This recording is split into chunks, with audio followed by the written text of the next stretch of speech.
है एवरीवन, आज के लेक्चर में हम डिस्कस करेंगे कम्प्लेक्स नंबर्स को। जैसा कि हम जानते हैं रियल नंबर लाइन सिस्टम को एक स्ट्रेट लाइन से रिप्रेजेंट करते हैं जिसकी दोनों साइड पे एरो मौजूद होते हैं। उसके सेंटर को 0 से रिप्रेजेंट करते हैं। 0 की राइट साइड पे तमाम पॉजिटिव नंबर्स होते हैं like 1, 2, 3 and so on positive infinity. 0 की लेफ्ट साइड पे ऑल नेगेटिव नंबर्स होते हैं like -1, -2, -3 and so on negative infinity. ये है हमारे पास डायग्राम। ये डायग्राम ये शो करती है कि रियल नंबर्स में ये तमाम नंबर्स मौजूद होते हैं। रियल नंबर्स में 0 भी मौजूद होता है, natural numbers, whole numbers, integers, rational and irrational number, ये तमाम नंबर्स जो हैं वो रियल नंबर्स में मौजूद होते हैं। ये जितने भी सेट मौजूद हैं ये तमाम रियल नंबर में एग्जिस्ट करते हैं। हमें मालूम है square of real number is non negative. आप कोई पॉजिटिव नंबर लें या नेगेटिव नंबर लें, जब हम रियल नंबर का स्क्वायर लेते हैं तो वो हमेशा पॉजिटिव होता है। जैसा कि 2 का स्क्वायर लें तो 4 आएगा। इसी तरह अगर कोई नेगेटिव नंबर लें, लेट्स सपोज -2 ले लेते हैं, जब हम -2 का स्क्वायर लेंगे तो वो 4 के इक्वल होगा। इसी तरह कोई भी वैल्यू हम यहाँ पे राइट कर लें, बेशक वो पॉजिटिव हो या नेगेटिव, स्क्वायर लेंगे तो वो पॉजिटिव ही होगी। इसी तरह 0 का स्क्वायर 0 के इक्वल होता है, इसीलिए हम कहते हैं कि square of real number is non negative. Let's suppose हमारे पास हो x² -1। इस तरह की इक्वेशन को हम आसानी से सॉल्व कर लेते हैं। ठीक है, तो हम यहाँ पे राइट करेंगे x² -1² इक्वल 0। तो इसमें हम आइडेंटिटी लगा देंगे a² - b², जो कि हमारे पास होती है a - b a+b के। तमाम आइडेंटिटी से रिलेटेड मैंने वीडियो अपलोड कर दी है। अगर वो वीडियो आपने नहीं देखी तो उसका लिंक आई बटन में मौजूद है और डिस्क्रिप्शन में भी गिवन है, वहाँ से वो वीडियो आप देख सकते हैं। तो ये वाली जब हम आइडेंटिटी लगा देंगे तो हमारे पास आ जाएगा x - 1 एंड x+1 इक्वल 0। तो हमारे पास आ जाएगा x - 1 equal 0, x+1 equal 0, x equal 1 आ जाएगा और x इक्वल -1।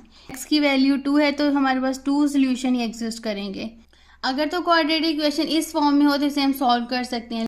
लेट्स सपोज हमारे पास कोई क्वाड्रेटिक इक्वेशन इस फॉर्म में आ जाए x² + 1 इक्वल 0, तो ये इक्वल होगा x² इक्वल -1। x² इक्वल -1 का मतलब है कि कोई ऐसा नंबर एग्जिस्ट करता है जिसका स्क्वायर लें तो वो इक्वल होगा -1। लेकिन हमने रियल नंबर्स को डिस्कस किया था, रियल नंबर में ऐसा पॉसिबल नहीं हो सकता। फिर साइंटिस्ट ने तहकीक की और एक ऐसा नंबर उन्होंने इंट्रोड्यूस करवाया जिसका अगर हम स्क्वायर लें तो उन्होंने कहा कि वो -1 के इक्वल होगा। उसे i से रिप्रेजेंट किया जाता है। साइंटिस्ट ने इसे आयोटा का नेम दिया है। ये इक्वल होता है √-1 के equal. Swiss mathematician Leonard Euler first scientist थे जिन्होंने आयोटा को √-1 की वैल्यू दी। लेट्स सपोज मैं आयोटा को आयोटा के साथ अगर मल्टीप्लाई करूं तो हमारे पास आ जाएगा √-1 मल्टीप्लाई √-1, तो हमारे पास आ जाएगा √-1 होल स्क्वायर। ये वाला स्क्वायर स्क्वायर रूट से कैंसिल हो जाएगा। आयोटा जब आयोटा से मल्टीप्लाई होगा तो आयोटा का स्क्वायर आ जाएगा। आयोटा स्क्वायर इक्वल होगा -1 के। Iota equal √-1 and iota square equal -1। ये दोनों गोल्डन पॉइंट्स हैं, इन्हें आपने अच्छे से याद करना है। नेक्स्ट जो हम कम्प्लेक्स नंबर से रिलेटेड क्वेश्चंस को सॉल्व करेंगे उनमें मोस्टली इन दोनों का यूज़ होगा। इस आयोटा को इमेजिनरी नंबर कहते हैं। अब हम देखते हैं कम्प्लेक्स नंबर की डेफिनेशन को। लेट्स सपोज कोई भी नंबर गिवन हो z equal a plus iota की फॉर्म में तो वो कम्प्लेक्स नंबर कहलाएगा। यहाँ पे a और b रियल नंबर्स होंगे और आयोटा जो है वो √-1 के इक्वल होगा। इसे इमेजिनरी नंबर कहते हैं। ठीक है, ये हमारे पास कम्प्लेक्स नंबर की जनरल फॉर्म है। जनरली कम्प्लेक्स नंबर को z से रिप्रेजेंट करते हैं। कम्प्लेक्स नंबर को जब सेट की फॉर्म में राइट करते हैं उसे c से रिप्रेजेंट करते हैं।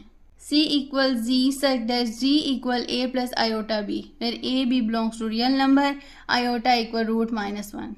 ठीक है, यहाँ पे a जो है जो फर्स्ट वाला पार्ट होगा उसे रियल पार्ट बोलेंगे और प्लस के बाद आयोटा के साथ जो वैल्यू होगी उसे हम कहेंगे इमेजिनरी पार्ट।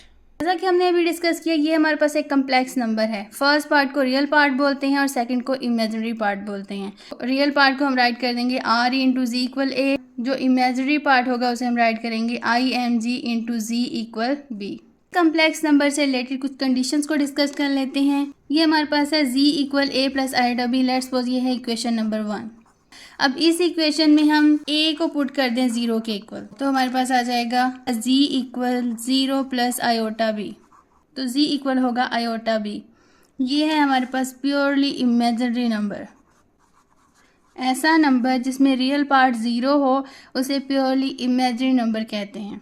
सेकंड कंडीशन हमारे पास ये हो सकती है कि b इक्वल टू 0 हो। जब इस वाली इक्वेशन में हम b इक्वल 0 पुट करेंगे तो हमारे पास आ जाएगा z equal a as it is write कर देंगे और b की जगह 0 लगा देंगे, 0 आयोटा आ जाएगा, तो हमारे पास आ जाएगा z इक्वल a। हमें मालूम है a and b real numbers होते हैं, z जो है वो कम्प्लेक्स नंबर है, z अब a के इक्वल आ गया तो मीन के a भी कम्प्लेक्स नंबर होगा।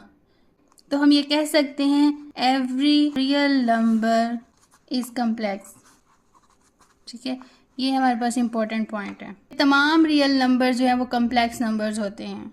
अब हम थर्ड कंडीशन को डिस्कस करते हैं। लेट्स सपोज हम कहें z equal a plus iota b भी, a भी 0 के इक्वल है और b भी इक्वल है 0 के, तो हमारे पास आ जाएगा z equal 0 plus 0 iota, mean कि z इक्वल आ जाएगा 0। तो हम ये कह सकते हैं कि 0 भी एक कम्प्लेक्स नंबर है। तमाम रियल नंबर्स भी कम्प्लेक्स होते हैं और 0 भी कम्प्लेक्स नंबर होता है। अब हम देखते हैं इस डायग्राम को। जैसा कि हम डिस्कस कर चुके हैं कि कम्प्लेक्स नंबर सबसे बड़ा सेट होता है, real numbers and imaginary number के कॉम्बिनेशन से बनता है। अगर हम इस डायग्राम को देखें तो यहाँ पे जितने भी नंबर्स मौजूद हैं ये तमाम नंबर सबसेट है रियल नंबर्स का। जब ये तमाम नंबर रियल नंबर का सबसेट है और रियल नंबर कम्प्लेक्स नंबर का सबसेट है तो मीन ये तमाम जितने भी नंबर्स मौजूद हैं ये तमाम कम्प्लेक्स नंबर का सबसेट होंगे। तो हम ये कह सकते हैं कि कम्प्लेक्स नंबर तमाम नंबर्स का सुपर सेट है, बाकी तमाम सेट्स जो हैं वो सबसेट हैं कम्प्लेक्स नंबर के। इंशाल्लाह नेक्स्ट लेक्चर में हम इन तमाम नंबर्स को डिटेल से डिस्कस करेंगे। अगर आप मैथ से रिलेटेड मज़ीद वीडियोस को देखना चाहते हैं तो मेरे चैनल को लाइक करें, सब्सक्राइब करें और अपने फ्रेंड्स के साथ शेयर करें। इंशाल्लाह मिलते हैं नेक्स्ट वीडियो में, तब तक के लिए अल्लाह हाफिज़।